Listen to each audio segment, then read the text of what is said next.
सरस्वधाम्ना अन्यां च हस्तचरणश्रवणत्वगादीन् प्राणान्नमो भगवते पुरुषाय तुभ्यं प्रथमो हनुमान् द्वितीयो भीमयेव च पूर्णप्रज्ञस्तृतीयस्तो भगवत्कार्यसाधकः कामधेनुर्यथा पूर्वं सर्वाभीष्टफलप्रद तथा कलौवादिराजश्रीपादोभीष्टदत्तताम् मूकोऽपि यत्प्रसादेन मुकुन्दशयनायते राजराजायते रिक्तो राघवेन्द्रं तमाश्रये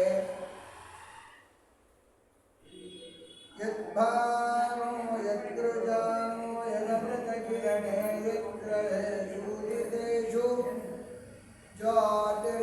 ज्योतिर्यत्तारकासु प्रथितमणिषु यद्यच्च सौधामिनीषु सम्भूयै तत्समस्तं त्वदमितहृदयाकाशनिर्यत्प्रकाशे धीरश्रीराघवेन्द्रं प्रतिवर भजते हन्तखद्योतरीतिम् तपस्वाध्याय शुश्रूषा कृष्णपूजारतं मुनिं विश्वेशमिष्टदं वन्दे परिवराट्चक्रवर्तिनं ऋषमीन्द्रकरस्योत्थं राघवेन्द्रगुरुप्रियं सुयतीन्द्रगुरुं वन्दे मूलरामार्चनेरतम् आपादमूलिपर्यन्तं गुरूणामर्थं स्मरेत् तेन विघ्नाः प्रणश्यन्ति सिद्ध्यन्ति च मनोरथाः श्रीगुरुभ्यो नमः नित्यस्तुतां हरिः ओम् जन्माद्यस्य यदन्वयादितरतश्चार्थेष्वभिज्ञस्वराट् येने ब्रह्महृदायादिकवये मुह्यन्ति यं सूरयः तेजो वारिवृदां यथा विनिमयो यत्र त्रिसर्गो वृषा धाम्ना स्वेन सदा निरस्तभवं सत्यं परं धीमहि यं प्रौरजन्तमनभेदमभेदकृत्यं वैवायनो विरहकातराजुहाव पुत्रेति तन्मयतया तरवोऽभिनेदुः तं सर्वभूतहृदयं विमानतोऽस्मि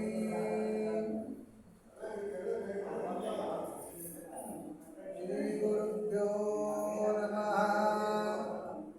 प्रत्यस्तुतां हरिः ओम्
ಇಂದಿನ ಪ್ರವಚನದಲ್ಲಿ ನಾವೇನು ಆಲಿಸಿದ್ವಿ ಅಂತ ಹೇಳಿದಾಗ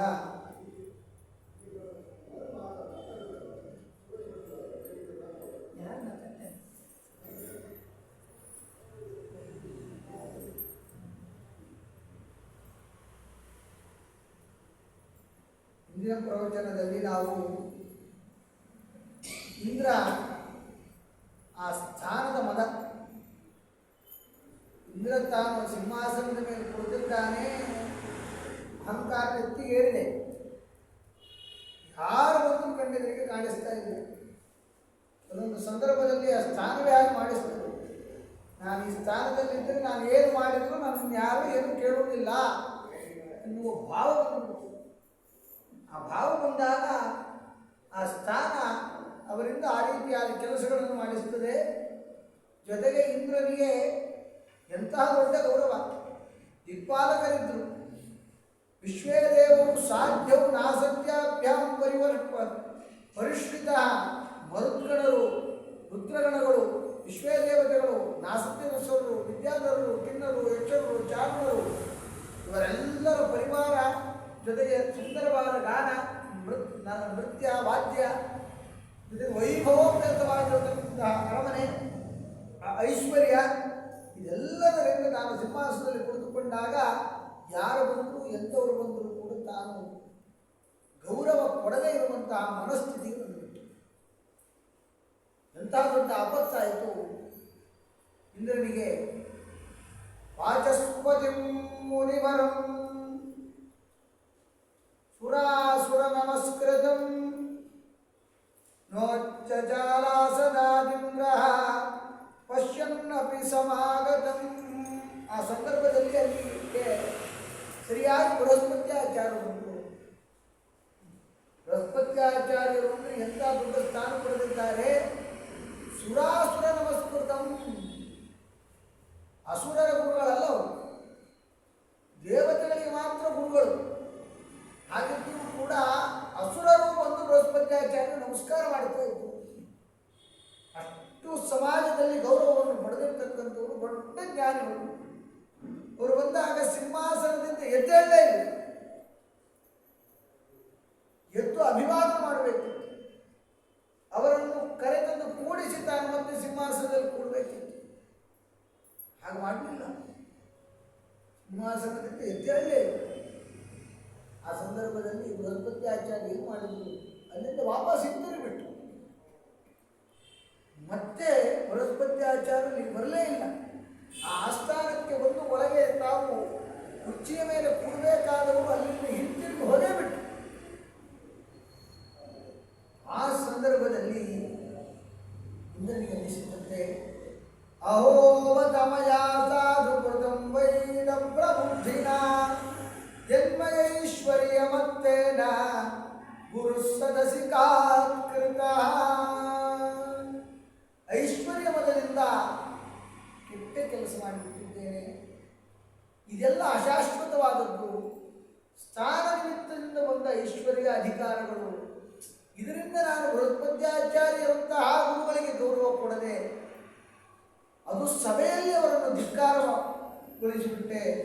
ನಾನು ಮಾಡಬಾರದ ತಪ್ಪನ್ನು ಮಾಡಿದ್ದೇನೆ ಅಂತ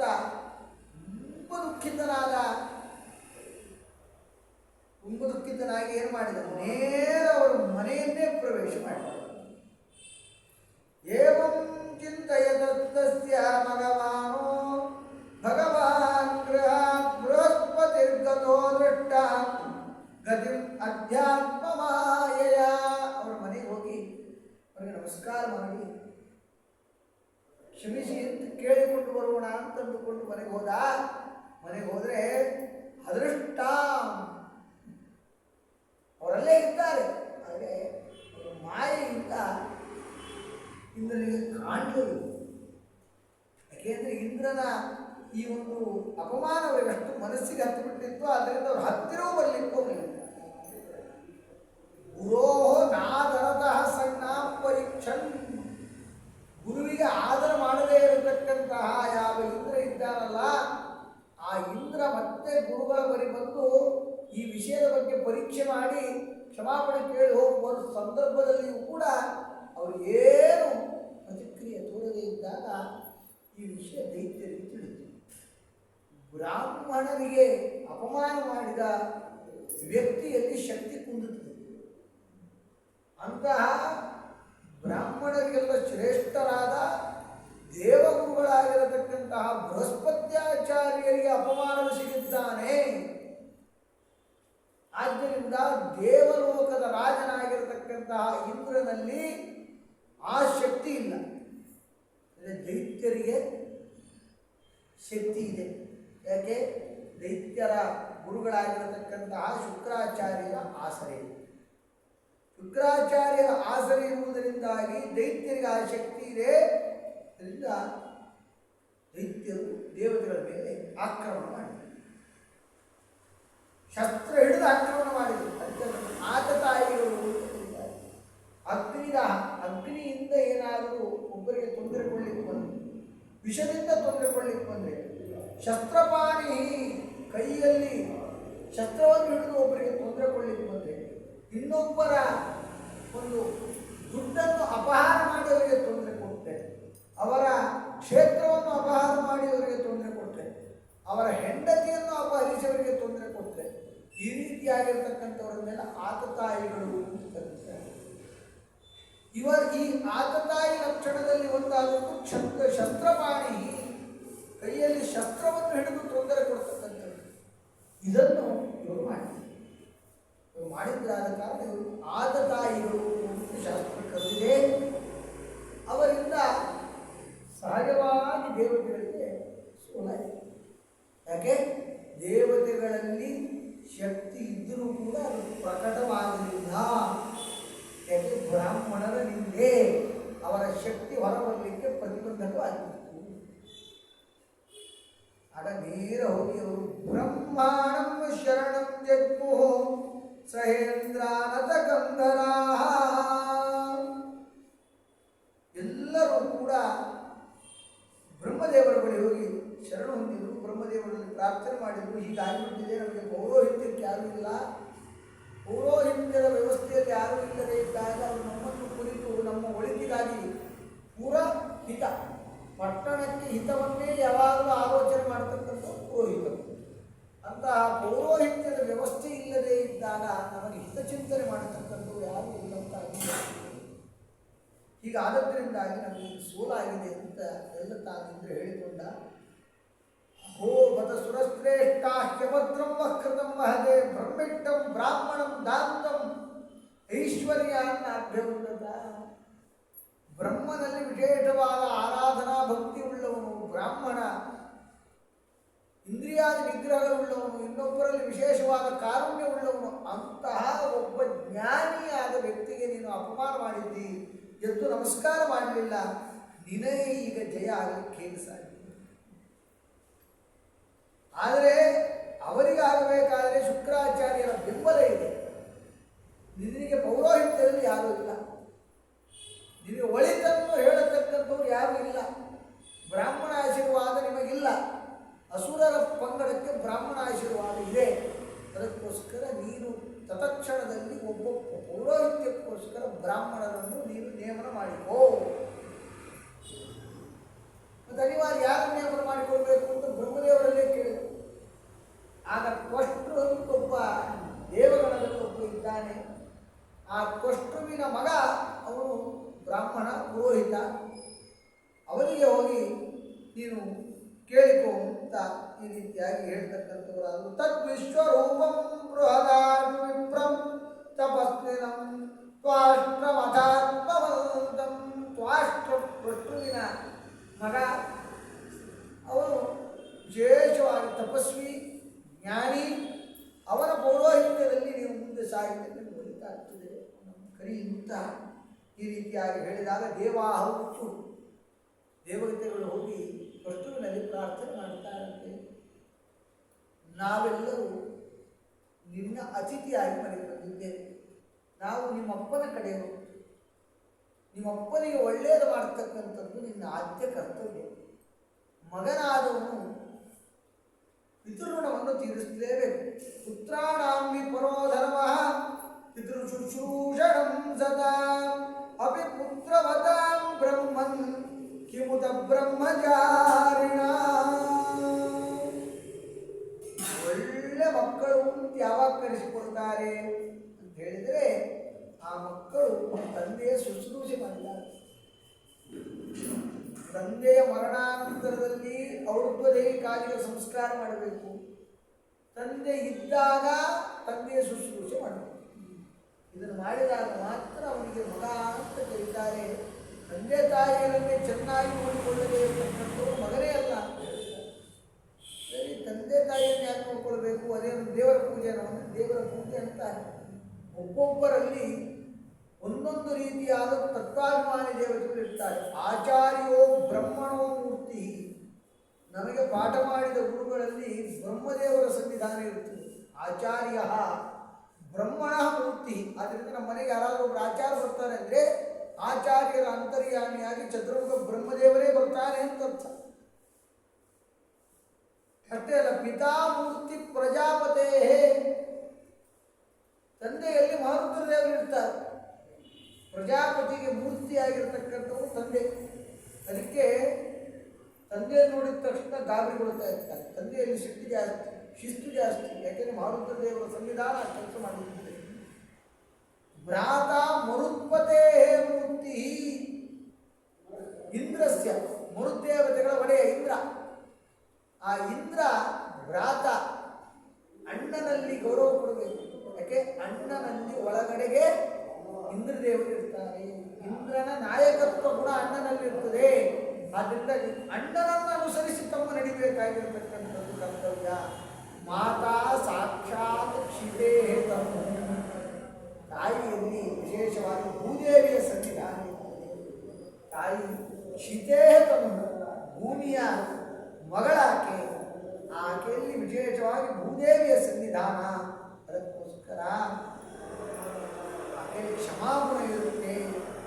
ಆ ಕ್ಷಮಾಗುಣ ಎಲ್ಲ ಬಂದಿರತಕ್ಕಂಥದ್ದು ಆ ಕಾರಣದಿಂದ ಮಕ್ಕಳನ್ನು ನೋಡಿದಾಗ ತಾಯಿಯಲ್ಲಿ ಕ್ಷಮಾಗುಣ ಯಾಕೆ ಬರ್ತದೆ? ಭೂದೇವಿಯ ಸನ್ನಿಧಾನ ಅದರಲ್ಲಿರ್ತದೆ. ಅದರಿಂದ ತಾಯಿಗೆ ಗೌರವ ಕೊಟ್ಟಾಗ ಅದರ ಅಂತರ್ಯಾಮಿಯಾದ ಭೂದೇವಿಗೆ ಗೌರವ ಕೊಟ್ಟಾಗೆ ಆ ಅನುಸಂಧಾನ ಮಾಡಿಕೊಳ್ಳಬೇಕು. ತಂಗಿಯಲ್ಲಿ ಅಥವಾ ಅಕ್ಕನಲ್ಲಿ ವಿಶೇಷವಾಗಿ ದಯಾಭಿಮಾನಿಯ ಸನ್ನಿಧಾನ ಇರುತ್ತೆ. ಅದಕ್ಕೆ ತಂಗಿಯಾಗಲಿ ಅಕ್ಕ ಆಗಲಿ ಅಣ್ಣಂದಿರಿಗೆ ತಮ್ಮಂದಿರಿಗೆ ಕಾರುಣ್ಯ ತೋರಿಸುವುದು ಜಾಸ್ತಿ. ಇದು ಎಲ್ಲಿ ಕಾಣ್ತೇವೆ ಅಂದರೆ ಅಣ್ಣ ತಂಗಿ ಅಕ್ಕ ತಮ್ಮಂದಿರ, ಅಣ್ಣ ತಂಗಿ ಅಕ್ಕ ತಮ್ಮಂದಿರ ಒಂದು ಬಾಂಧವ್ಯದಲ್ಲಿ ಕಾಣ್ತೇವೆ. ಇಬ್ಬರು ಅಕ್ಕ ತಂಗಿಯರಾಗಿರಿ, ಇಬ್ಬರು ಅಣ್ಣ ತಮ್ಮಂದಿರಾಗಿಬಿಟ್ರೆ ಇದು ಹೆಚ್ಚು ಪ್ರಕಟ ಆಗುವುದು. ಅಕ್ಕ ತಮ್ಮನ ಮೇಲೆ ಬೇರೆ ತೋರಿಸ್ತಾಳೆ, ತಂಗಿ ಅಣ್ಣನ ಮೇಲೆ ಬೇರೆ ತೋರಿಸ್ತಾಳೆ. ಎರಡು ನೋಡಿ, ವಸ್ತುತಃ ಅಣ್ಣ ದೊಡ್ಡವ, ಆದರೆ ತಂಗಿ ಹೆಚ್ಚು ಅಣ್ಣನಿಗೋಸ್ಕರ ಮಾಡಿಡುವ ಪ್ರೀತಿ ತೋರಿಸೋದು ಜಾಸ್ತಿ. ಅಕ್ಕ ತಮ್ಮನ ಮೇಲೆ ಪ್ರೀತಿ ತೋರಿಸೋದು ಜಾಸ್ತಿ. ಯಾಕೆ? ಆ ಸಂವಿಧಾನದಿಂದ ಕೆಲಸ ಅಷ್ಟೇ ಅಲ್ಲ, ಧರ್ಮಸ್ಯ ಆತ್ಮ ಅತಿಥಿ ಸ್ವಯಂ. ಯಾರು ಅತಿಥಿಗಳಾಗಿ ಬರ್ತಾರಲ್ಲ ಅವರಲ್ಲಿ ಧರ್ಮ ದೇವತೆಯ ಸನ್ನಿಧಾನ ಇರುತ್ತದೆ. ಧರ್ಮರಾಜಸ್ಯ ಅತಿಥಿ ಯಾರು ಅಂದರೆ ಅಜ್ಞಾತ ಕುಲಗೋತ್ರ ತಕ್ಷಣಮೇವ ಸಮಾಗತೋ ಅತಿಥಿ. ಒಬ್ಬನ ಕುಲ ಯಾವುದು ಗೊತ್ತಿಲ್ಲ, ಗೋತ್ರ ಯಾವುದು ಗೊತ್ತಿಲ್ಲ. ಅವನು ಬ್ರಾಹ್ಮಣ ಅಂತ ತಿಳಿಲಿಕ್ಕೆ ಒಂದು ಶಿಖೆ ಇದೆ, ಒಂದು ಯಜ್ಞೋಪವೀತಿ ಇದೆ. ಅವನು ಯಾವ ಮಠದವನು ಗೊತ್ತಿಲ್ಲ, ಯಾವ ಕುಲದವನು ಗೊತ್ತಿಲ್ಲ, ಯಾವ ಗೋತ್ರದವನು ಗೊತ್ತಿಲ್ಲ. ಅವನು ತೀರ್ಥಯಾತ್ರೆ ಮಾಡ್ತಿದ್ದ, ನೇರ ಮನೆಗೆ ಬಂದ. ಅಂಥವನನ್ನು ಅತಿಥಿ ಅಂತ ಕರೀತಾರೆ. ಅಂಥವರಿಗೆ ಯಾವ ಕ್ಷಣದಲ್ಲಿಯೂ ಕೂಡ ಸತ್ಕಾರ ಮಾಡತಕ್ಕಂಥದ್ದು ಅತಿಥಿ ಸತ್ಕಾರ.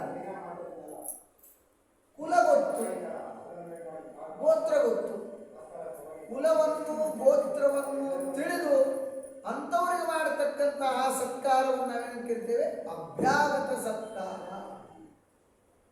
ಕುಲ ಗೋತ್ರ ಒಬ್ಬ ಆಚಾರ್ಯರು ಎಲ್ಲ ಅದರ ಬಗ್ಗೆ ತಿಳ್ಕೊಂಡು ಅವರನ್ನು ಕರೆಸಿ ಅವರಿಗೆ ಮಾಡತಕ್ಕಂತಹ ಸತ್ಕಾರವನ್ನು ಅಭ್ಯಾಗತ ಸತ್ಕಾರ. ಅತಿಥಿಗಳಲ್ಲಿ ವಿಶೇಷವಾಗಿ ಯಮಧರ್ಮನ ಸನ್ನಿಧಾನ ಇರುತ್ತದೆ. ಅಭ್ಯಾಗತರಲ್ಲಿ ವಿಶೇಷವಾಗಿ ಅಗ್ನಿಯ ಸನ್ನಿಧಾನ ಇರುತ್ತದೆ. ಹೀಗೆ ಸರ್ವಭೂತಾನಿ ಚಾತ್ಮನಃ, ಎಲ್ಲರ ಸನ್ನಿಧಾನ ವಿಶೇಷವಾಗಿ ಆತ್ಮರಲ್ಲಿ, ಜೀವಿಗಳಲ್ಲಿ ಎಲ್ಲರಲ್ಲಿಯೂ ಕೂಡ ಪರಮಾತ್ಮನ ಸನ್ನಿಧಾನ ಇರುತ್ತದೆ. ಪರಮಾತ್ಮನ ಸನ್ನಿಧಾನ ಸರ್ವಭೂತೇಶು, ಎಲ್ಲ ಪ್ರಾಣಿಗಳಲ್ಲಿ ಪರಮಾತ್ಮನ ಸನ್ನಿಧಾನ ಇರುತ್ತದೆ. ಆದ ಕಾರಣ ತಂದೆ, ತಾಯಿ, ಅಕ್ಕ, ತಂಗಿ, ಅತಿಥಿಗಳು, ಅಭ್ಯಾಗತರು ಎಲ್ಲರ ಸೇವೆ ಮಾಡಬೇಕಾಗಿರ್ತಕ್ಕಂಥದ್ದು. ನಾನು ನಿನ್ನ ತಂದೆಯ ಪಕ್ಷದವರು, ನಿನ್ನ ತಂದೆಗೆ ಒಳಿತು ಮಾಡಬೇಕಾಗಿರತಕ್ಕಂಥದ್ದು ನಿನ್ನ ಅನಿವಾರ್ಯ ಕರ್ತವ್ಯವಾಗಿದೆ. ಆದ್ದರಿಂದ ನಿನ್ನ ತಂದೆಯ ಒಳಿತಿಗಾಗಿ, ನಿನ್ನ ತಂದೆಯ ಪಕ್ಷದವರ ಒಳಿತಿಗಾಗಿ ನಾನು ದೇವಲೋಕದ ಇಂದ್ರನ ರಾಜ್ಯಕ್ಕೆ ಪೌರೋಹಿತ್ಯಕ್ಕೋಸ್ಕರ ನಿಮ್ಮನ್ನು ಕರೀತಾ ಇದ್ದೇನೆ, ನೀವು ಬರಬೇಕು ಅಂತ ಕೇಳಿದಾಗ ಅದ್ಭುತವಾದ ಮಾತನಾಡ್ತಾರೆ ನೋಡಿ. ಆಯಾವ ವಿಶ್ವರೂಪಾಚಾರ್ಯರು ವಿಗರಹಿತಂ ಧರ್ಮಶೀಲೈ ಬ್ರಹ್ಮವರ್ಚಮುಪವ್ಯಯಂ ಕಥಂ ಮದ್ವಿಧೋ ನಾಥ ಲೋಕೇಶೈರಭಿಯಾಚಿತಃ ಪ್ರತ್ಯಾಖ್ಯಾತ್ಯತಿ ಯಶ್ಚಿಜ್ಜಾತ ಏವ ಸ್ವಾರ್ಥಮುಚ್ಯತೆ.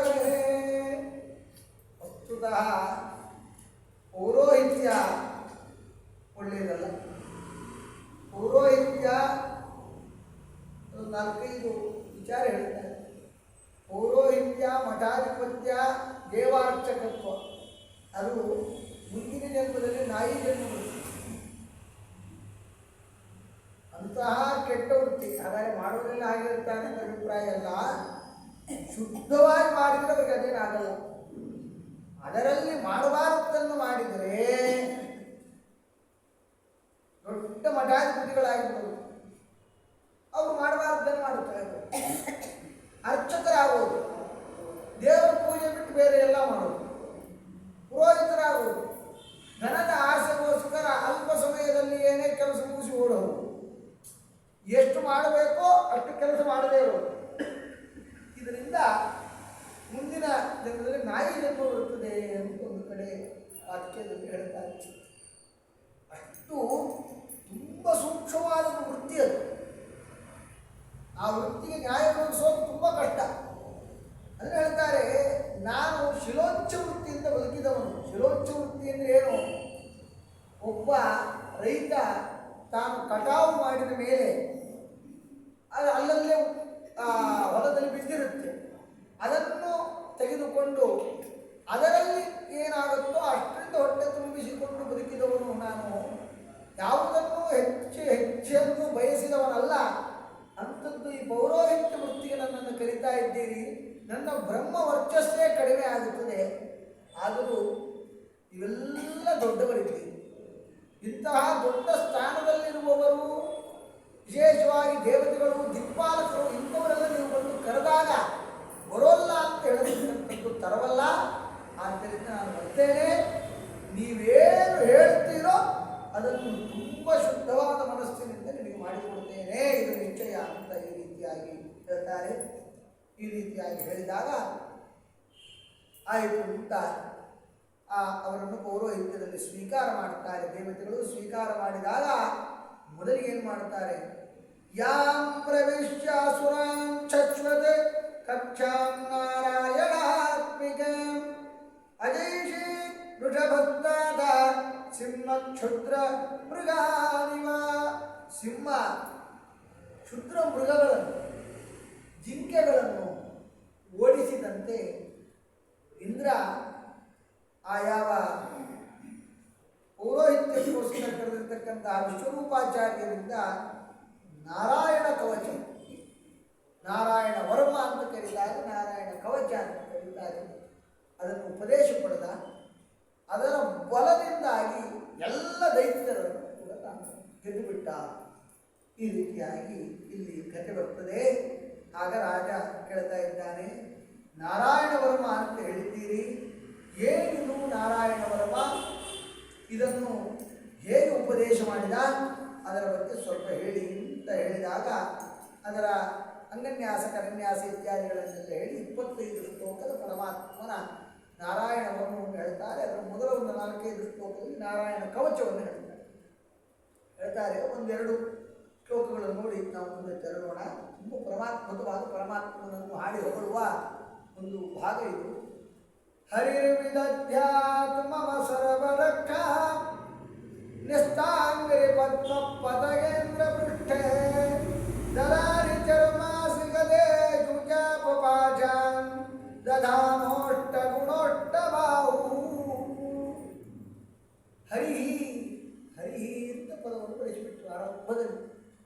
ಹರಿಹಿ ಅಂದ್ರೇನು? ಹರಿಹಿ ಹರತಿ ಪಾಪಾನಿ, ನಮ್ಮೆಲ್ಲ ಪಾಪಗಳನ್ನು ನಾಶ ಮಾಡತಕ್ಕಂತಹ ಪರಮಾತ್ಮನ ಒಂದು ರೂಪಕ್ಕೆ ಹರಿ ಅಂತ ಕರೀತಾರೆ. ಅಂತಹ ನಮ್ಮೆಲ್ಲ ಪಾಪವನ್ನು ನಾಶ ಮಾಡುವ ಪರಮಾತ್ಮನ ಯಾವೊಂದು ರೂಪ ಇದೆ ಆ ರೂಪ ಮಮ ಸರ್ವರಕ್ಷಾಂ ವಿದ್ಯಾತ್, ನಮಗೆ ಎಲ್ಲ ವಿಧವಾದ ರಕ್ಷಣೆಯನ್ನು ಕೊಡಲಿ. ಅದೇ ಕವಚ, ಪರಮಾತ್ಮನ ರೂಪ ನಮಗೆ ರಕ್ಷಾ ಕವಚವಾಗಿ ನಿಲ್ಲಲಿ. ಎಂಥವನು ಹರಿ? ನಿಸ್ತಾಂಗ್ರಿ ಪದ್ಮ,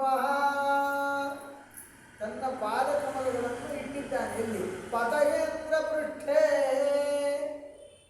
ಪತಗೇಂದ್ರ ಪಕ್ಷಿಗಳ ಒಡೆಯ ಯಾರು? ಗರುಡ. ಗರುಡನ ಹೆಗಲ ಮೇಲೆ ಇಟ್ಟಿದ್ದಾನೆ. ಅಂದರೆ ನೆತ್ತಾಂಗ್ರಿ ಪದ್ಮ ಪತಗೇಂದ್ರ ಪೃಷ್ಠೇ ಎನ್ನುವ ಪದದಿಂದ ಗರುಡನನ್ನೇ ತಗೊಳ್ಬೇಕು ಅಂತ ನಿಯಮ ಇಲ್ಲ. ಯಾಕೆಂದ್ರೆ ಅಲ್ಲಿ ಗರುಡ ಎನ್ನುವಂಥ ಪದವನ್ನೇನು ಸ್ಪಷ್ಟವಾಗಿ ಆಡಿಲ್ಲ. ಶ್ರೇಷ್ಠ ಪಕ್ಷಿ, ಪಕ್ಷಿಗಳಲ್ಲಿ ಶ್ರೇಷ್ಠವಾದದ್ದು ಎನ್ನುವ ಅಭಿಪ್ರಾಯ ಬರುವುದನ್ನು ಹೇಳಿದ್ದಾರೆ.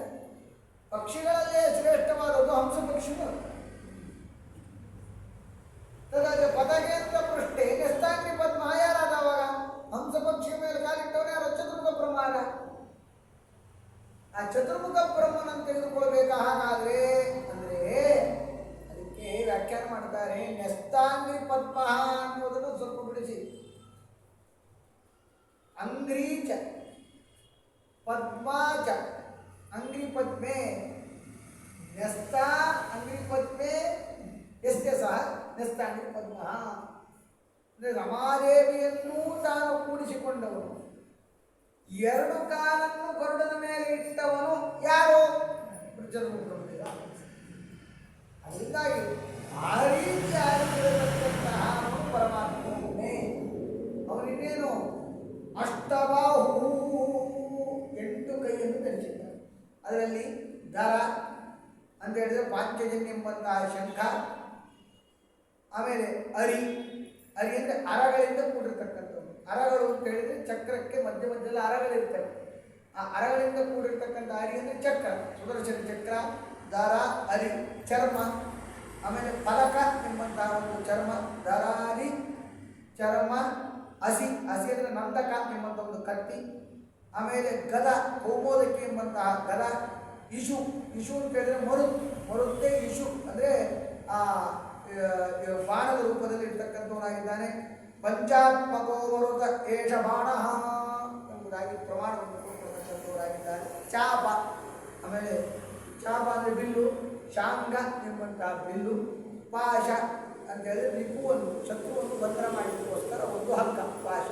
ಈ 8 ಕೈಯಲ್ಲಿ 8ಅನ್ನು ಧರಿಸಿರ್ತಕ್ಕಂತಹ ಸ್ವಾಮಿ ಇವನು ಜಲೇಶು ಮಾಂ ರಕ್ಷತು ಮತ್ಸ್ಯಮೂರ್ತಿ. ನೀರಿನಲ್ಲಿದ್ದಾಗ ಅವನು ಮತ್ಸ್ಯನಾಗಿ ಅವತಾರ ಮಾಡಿದ್ದಾನೆ. ಅವನ ಆ ಮತ್ಸ್ಯ ರೂಪ ನಮ್ಮನ್ನು ಸಂರಕ್ಷಣೆ ಮಾಡಲಿ.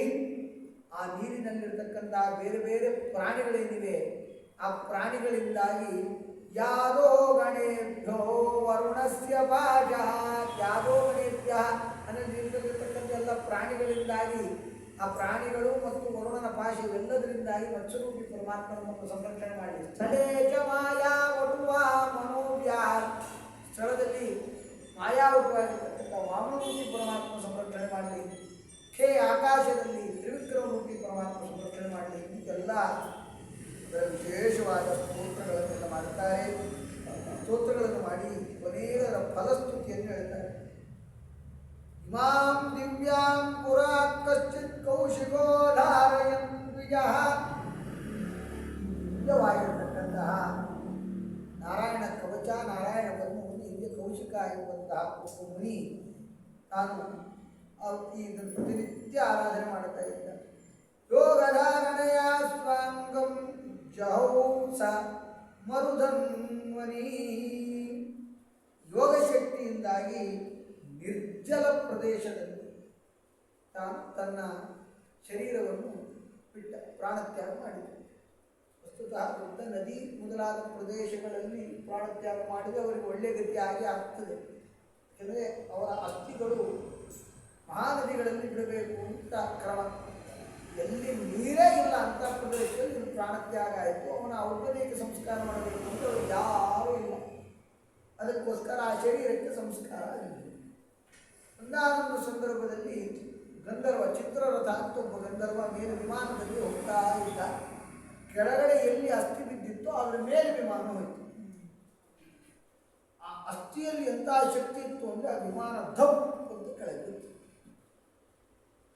ಆ ವಿಮಾನ ಕೆಳಗೆ ಬಿದ್ದಾಗ ಅವರಿಗೆ ಆಶ್ಚರ್ಯ ಆಯಿತು. ಆಶ್ಚರ್ಯ ಆಗಿ ವಿದ್ಯಾ ವಿಮಾನದಾರಯತೋ ಮೃತಸ್ಯಾಸ್ತಿ ವಿಲಂಘನಾತ್ ಸ ವಾಲಕಿಲ್ಯ ವಚನಾತ್. ಅಲ್ಲಿ ವಾಲಕಿಲ್ಯರು ಒಬ್ಬರಿದ್ದರು. ಆಶ್ಚರ್ಯವಾಗಿ ಏನಾಯಿತು ನನಗೆ ತಿರುಗಿ ನೋಡುವಾಗ ವಾಲಕಿಲ್ಯರು ಬಂದು ಅವರೆಲ್ಲ ಹೇಳಿದರು.